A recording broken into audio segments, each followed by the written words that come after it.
Irritation, rougeur, démangeaisons, la peau souffre en cette période d'intense chaleur. Les récentes pluies n'ont pas eu raison de la canicule. Mesdames et messieurs, bonjour. Au menu de cette édition, le prix du maïs, céréale fondamentale dans l'alimentation de la population béninoise, connaît depuis quelques jours une flambée sur le marché de 200 francs le kilogramme. Autrefois, il est passé à 400, 450 voire 500 francs CFA.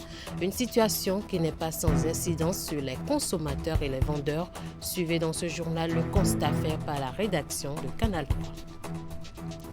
Impatience dans le rang de certains étudiants de l'université d'Abomey-Calavi qui tardent à recevoir leurs allocations de l'année académique 2023-2024. Ils s'interrogent sur la cause de ce retard et se sont livrés à nos micros et caméras. Les détails dans ce Trésor au Bénin. Et puis, une subvention pour permettre aux producteurs d'acheter les engrais à des coûts réduits. C'est l'une des mesures prises par le gouvernement pour soulager les producteurs dans le cadre de la campagne agricole 2024-2025 au Bénin. C'est le ministre de l'Agriculture, de l'Élevage et de la Pêche qui l'a annoncé à l'issue d'une sortie médiatique. Les précisions à suivre. À nouveau, bonjour. Depuis quelques semaines, le maïs, une céréale fondamentale dans l'alimentation de la population béninoise, est devenu un produit de luxe sur le marché. De 200 francs le kilogramme autrefois, il est passé à 400, 450 voire 500 francs CFA. Une flambée de prix qui laisse les consommateurs et vendeurs sans voix dans un contexte de précarité économique. Ouliat Sanoussi et Henri Ganti ont fait le tour de quelques marchés dans la ville de Cotonou. Voici leur constat. Agbadeo 200 millions et 400, mais là nous à 450 même. 400 francs, 450 voire 500 francs CFA. C'est désormais le prix de la mesure de maïs constaté depuis quelques semaines dans les marchés sillonnés par notre équipe de reportage. Autrefois vendu à 150, 200 ou 250 francs le kilogramme, cette céréale fondamentale dans l'alimentation de la population béninoise est devenue un produit de luxe sur le marché. Une situation que déplore plus d'un.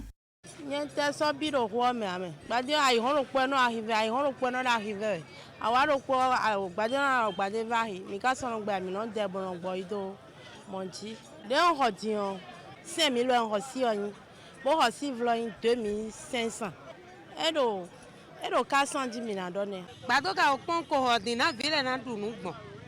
Mi do helo lo do ugan. Ye de vidi won gbado ki ma yo sun etan. Gbade helo dion e hen ato wa to o meme. Do me do vi aton ene aton izen lesin pe wo gbade bo da onu vile bo na duwa.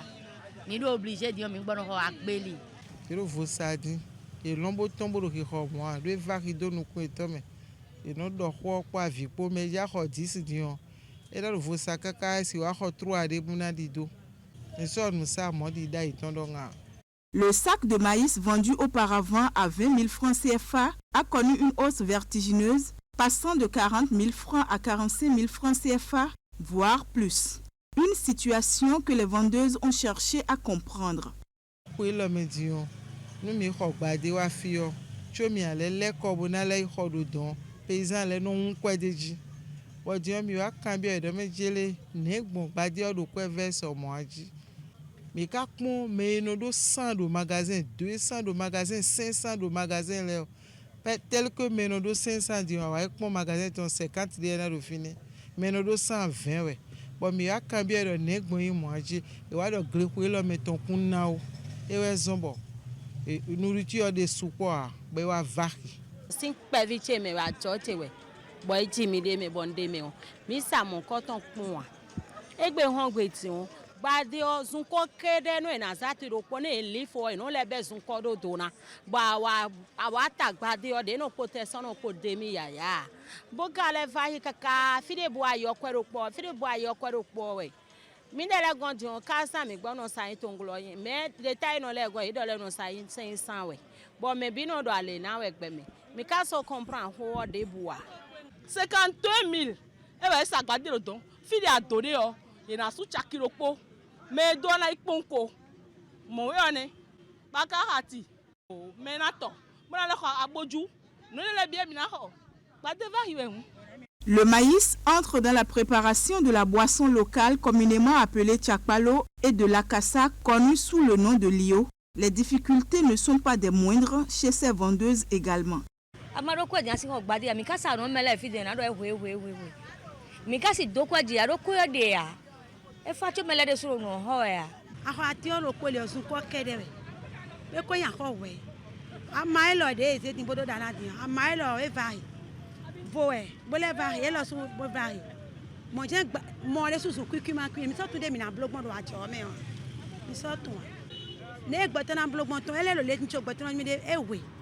Face à cette flambée du prix du maïs, les consommateurs appellent les autorités gouvernementales à prendre des mesures urgentes pour alléger leurs souffrances. Donc,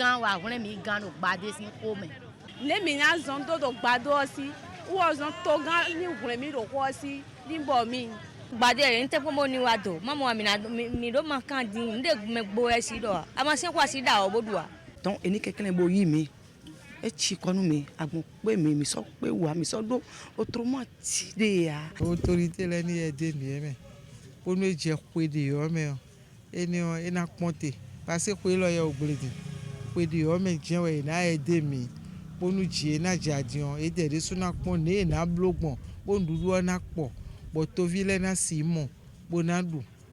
Cette flambée du prix du maïs met déjà à mal le pouvoir d'achat des ménages en raison de la morosité économique.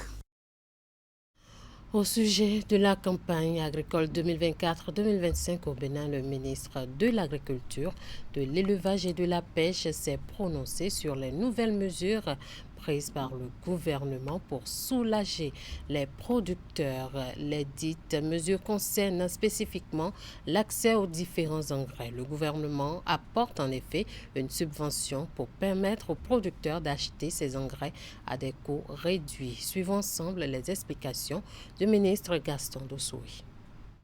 La campagne 24-25 démarre sur chapeau de roue avec l'ambition du gouvernement de satisfaire aux préoccupations exprimées par les producteurs.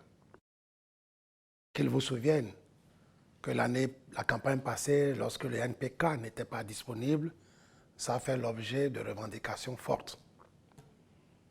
Je rappelle, pour toute fin utile, que Covid a fait que les frais maritimes ont beaucoup grimpé et joue sur le prix de l'engrais à sa destination. La guerre russo-ukrainienne fait que la disponibilité de ce produit-là, de l'engrais sur le marché, s'est amincie. Donc, le marché reste encore aujourd'hui, rien que pour ces deux raisons-là, tendu. Le gouvernement préoccupé par la problématique de faire produire et de produire pour couvrir non seulement nos besoins, mais de générer des revenus pour les producteurs, a jugé bon aller à un soutien aux producteurs sur le prix des intrants, sur des engrais. Ce faisant, le NPK, toute formule, et je rappelle, je dis toute formule parce que la formule coton n'est pas la même que la formule maïs. Le NPK, toute formule, qui nous revenait à 23 500 ou 24 000 le sac de 50 kg, sera cédé à 17 000. Et ce, dans toutes nos communes du Bénin. L'urée nous est revenu à 19 500. Et aujourd'hui, le gouvernement a décidé de pouvoir le faire vendre à 15 000 le sac de 50 kg. Le KCL, son prix est maintenu à 14 000. Le SSP, 14 000. Tout ceci pour montrer que nous devons rendre les prix soutenables par les producteurs afin qu'ils puissent produire davantage. Quand vous parlez de riz, vous parlez de maïs, vous parlez d'ananas, vous parlez de palmier à huile, vous parlez de soja. Toutes ces spéculations ont besoin certains types d'engrais. Et parlant de la hausse drastique du prix du maïs, le ministre Gaston Dossoui éclaire ici la lanterne des populations dans cet extrait que je vous invite à suivre. Le maïs, céréale de grande consommation au Bénin. Il y a encore 2 ans, 3 ans, le niveau de production nationale était de 1 100 000, 1 200 000 tonnes. Cette campagne, nous sommes montés à 1 800 000 tonnes, malgré les soubresauts que nous avons connus au cours de la campagne. Les besoins nationaux en consommation humaine et animale s'établissent autour de 1 million de tonnes. Donc, il y a un cap, il y a un surplus qui peut faire l'objet de beaucoup de transactions. Mais aujourd'hui, si ça coûte cher, il y a des raisons internes qui l'expliquent. La première raison, c'est qu'à la faveur des décisions prises d'interdire les importations de produits carnés à base de volaille, les éleveurs ou les élevages ont commencé par faire beaucoup de réserves stratégiques pour pouvoir alimenter les batteries de poulets. Les commerçants ayant senti cette situation favorable font de la spéculation. Ils captent beaucoup et ils stockent en attendant que les prix grimpent davantage. Les autres raisons exogènes, c'est que cette spéculation est montée aujourd'hui dans tout le Sahel et la consommation de maïs au niveau du Sahel est importante. Il faut prélever au niveau des pays côtiers. Et le corridor le plus sécurisé est celui du Bénin. Le Nigeria, avec sa production massive aussi de volailles, ne peut se passer du maïs béninois. Quand vous regardez toutes ces pressions de part et d'autre, il se pose aujourd'hui un problème sur l'offre et la demande. Et pour ça, nous avons essayé au cours de cette campagne de travailler à rendre disponibles des semences à rendement plus élevé, des semences hybrides. Là où les gens ont 1 tonne et demie à l'hectare, si vous mettez l'hybride, vous mettez les engrais qu'il faut, vous aurez au moins 4 tonnes, 5 tonnes. Nous pouvons, avec les mêmes superficies, doubler notre production si nous sommes conscients que le marché ici est demandeur et que le produit ne restera pas sous le bras des producteurs. Je l'annonçais à l'entame de cette édition à l'université d'Abomey-Calavi, certains étudiants s'impatientent de recevoir leurs allocations de l'année académique 2023-2024 pendant que d'autres l'ont déjà reçu. Chaque jour, ils ne cessent de consulter le solde de leur compte bancaire sans pour autant constater le virement de ces allocations qui est censé les accompagner durant l'année académique. Est-ce que cela est dû à un dysfonctionnement au niveau du traitement des dossiers à la direction des bourses et aides universitaires, alors qu'ils tendent déjà vers la fin de l'année académique? Ils s'interrogent. Quelques-uns d'entre eux ont été rapprochés par une équipe de la rédaction. Le reportage. Je n'ai pas encore reçu mon allocation cette année. Tout comme Norris, ils sont nombreux ces étudiants allocataires de l'université d'Abomey-Calavi, surtout ceux de la 2e et 3e année, qui n'ont pas encore reçu leur allocation de l'année académique en cours, alors que dans le même temps, d'autres étudiants l'ont déjà perçu. Face à cette situation qui les laisse perplexes, ils s'inquiètent du sort qui leur est réservé. Nous avons fait les inscriptions, moi particulièrement j'ai fait mon inscription et depuis on ne voit rien, surtout ceux de la 2e année. Ceux de la 1re année, il y a une vague, ils ont déjà reçu. Mais nous, depuis, on ne reçoit rien. On se demande peut-être que cette année, c'est des allocations de vacances ou bien, on ne sait pas. On est inquiet quand même. Les allocations, je pense que même dans toute la L1 MIA n'a pas été encore distribuée. Puisque nous sommes tous encore comme ça. Tout le monde demande. L'autre demande, tu as reçu, tu dis non. L'autre demande, tu as reçu, tu dis non. Parce que chacun programme son année scolaire sur ça. Je l'ai reçu l'année dernière. Donc cette année, je devais reprendre. Mais force est de constater que et moi et mes camarades étudiants en 2e année, nous n'avions pas encore reçu. À l'heure actuelle, le second semestre de l'année en cours est entamé depuis plusieurs semaines Et ainsi, l'année académique 2023-2024 avance à grands pas vers sa fin. Ces étudiants qui n'ont toujours pas obtenu leur allocation pour le compte de cette année espèrent voir les virements de celle-ci dans les jours à venir. Je suis à bout de mes forces, donc si je dois leur dire quelque chose, de se ménager pour que quelque chose soit fait, parce qu'on a vraiment besoin de cet argent. C'est censé nous aider pour que nous puissions réussir l'année scolaire.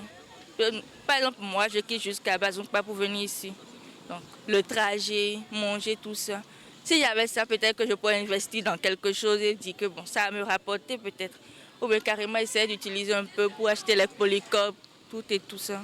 S'ils pourraient, je sais pas, faire de l'effort de nous envoyer ça au plus vite, ça nous arrangerait bien. Et les temps sont durs et les allocations, normalement, c'est pour quand même aider les étudiants quand même à s'en sortir et voilà, gérer leurs besoins. Mais voilà, nous sommes déjà presque à la fin de l'année académique et les allocations ne sont pas encore disponibles. Donc, je tiens à quand même les exhorter de traiter vite les dossiers pour quand même servir les étudiants à temps. Selon les informations de la direction des bourses et aides universitaires ou encore des responsables étudiants, la majorité des étudiants de la première année sont déjà en possession de leur allocation. Et si certains n'en ont toujours pas perçu, c'est dû à la soumission tardive de leur demande d'allocation ou encore la création des comptes épargne en lieu et place des comptes courants.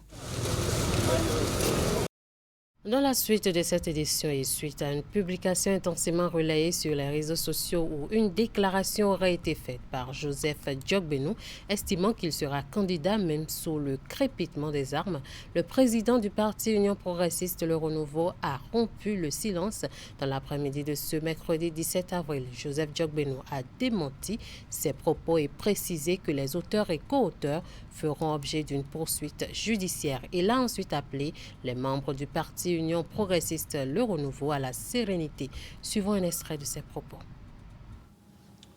Malheureusement, les événements de ces derniers jours, faits de montages grotesques et de calomnies, m'obligent, par devoir, par fidélité à la vérité, par responsabilité, de rompre le silence. Le présent point de presse a pour objet d'apporter les clarifications nécessaires à nos concitoyens qui, épris de paix et de justice, ont besoin de vérité. Depuis quelques jours, en effet, des propos relevant de l'imagination de leurs auteurs, mensongers, diffamatoires, sont largement diffusés, donnant lieu à des commentaires tendancieux, imputés à ma personne et au parti. Ces propos méritent d'être démentis avec énergie. Dans une parution électronique d'un quotidien prétendu, publié et amplifié sur les réseaux sociaux, il m'est imputé des propos tendant à insinuer que, je cite, « je serai candidat même sous le crépitement des armes ». Fin de citation. Il n'est ni de ma religion, vous le savez, ni de ma culture, encore moins de mon engagement, dans la ligne politique à laquelle je souscris et à la lumière de laquelle le parti est conduit, de tenir de tels propos et d'évoquer une éventuelle candidature à la présidentielle à venir, et ce, au péril et au mépris de la paix publique et de la cohésion nationale. Je salue l'élan considérable et appréciable de solidarité des militants et des sympathisants du parti et appelle chacun et chacune à la sérénité et à la tranquillité. Il était sur des propos recueillis par Marlène Azinongbe et des Ronkpevi, cérémonie officielle de mise en exploitation du premier site MySold Grid de NG Energy Access Bénin. L'infrastructure est implantée à Dohoué, un village de l'arrondissement de Zoukou dans la commune de Zobodoma. Cette mini-centrale solaire réalisée sur fonds propres de la société est appelée à fournir l'électricité à 1000 personnes dans la localité. Elle est le fruit de l'engagement de NG Energy Access Bénin à offrir aux populations des solutions d'énergie durable, propre et à moindre coût.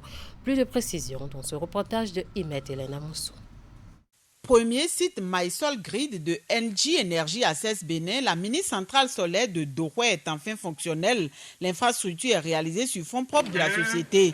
Elle est officiellement mise en exploitation au grand bonheur des populations bénéficiaires des autorités locales de l'arrondissement de Zoukou ainsi que celles de la commune de Zobodomé. Depuis trop longtemps, nous avons vécu dans l'obscurité, privés de l'électricité, des opportunités qu'elle apporte. Mais aujourd'hui, grâce à l'engagement de NG Énergie Accès Bénin, tout cela a changé. Je voudrais profiter de l'occasion pour, une fois encore, prendre l'engagement d'être derrière ma population en sensibilisant les biens pour que les clauses qu'il y a dans le contrat soient bien respectées. D'une capacité de 135,3 kW crête, ce mini-réseau va entre autres permettre à court terme de donner accès à l'électricité à plus de 1000 personnes dans le village. Je suis entièrement ravie de partager avec vous le chiffre 243 qui représente 243 abonnés déjà dans ce village enregistrés pour bénéficier de cette source d'énergie fiable. Ce mini-réseau solaire de Doroué est le tout premier d'une longue liste à venir. Il permettra à court terme de donner accès à l'électricité à plus de 1000 personnes dans le village, de développer des usages productifs de l'électricité tels que l'implantation d'une unité de transformation de noix de palme, des moulins à maïs, des réfrigérateurs, des congélateurs, des postes de soudure et bien d'autres commerces. Bien plus qu'une simple source d'électricité, cette mini-centrale est surtout un symbole d'espoir, de progrès et de possibilités infinies. Je suis également ravi de vous informer qu'ici la fin de cette année 2024, nous aurons achevé la construction de 20 mini-grids, ce mini-réseaux supplémentaires à travers le pays. Ces mini-réseaux cofinancés par le Millennium Challenge Account Bénin 2 fourniront ensemble une capacité installée de 1,2 MW, éclairant la vie de plus de 30 000 personnes dans 20 localités. En effet, l'accès à l'électricité, comme vous le savez, n'est plus un luxe. Il s'agit d'un droit fondamental, un levier puissant pour le développement socio-économique de nos communautés. C'est pour cette raison que le gouvernement ne cesse de consentir des efforts nécessaires en vue d'assurer à toute la population béninoise l'accès pour tous à une électricité de qualité, en quantité suffisante et à un prix juste. Pour rappel, NG Energy Access Bénin est une société filiale de NG Energy Access, elle-même filiale du groupe NG. Elle est présente dans 9 pays africains et développe des solutions solaires hors réseau innovantes pour les foyers, les services publics et les entreprises. L'ambition des responsables est de rester la première entreprise d'énergie propre en desservant des millions de clients d'ici 2025. Et voilà qui met fin à ce 13h au Bénin. Merci à toute l'équipe de rédaction, de réalisation et de diffusion. Merci à vous de nous avoir suivis et bon appétit à vous.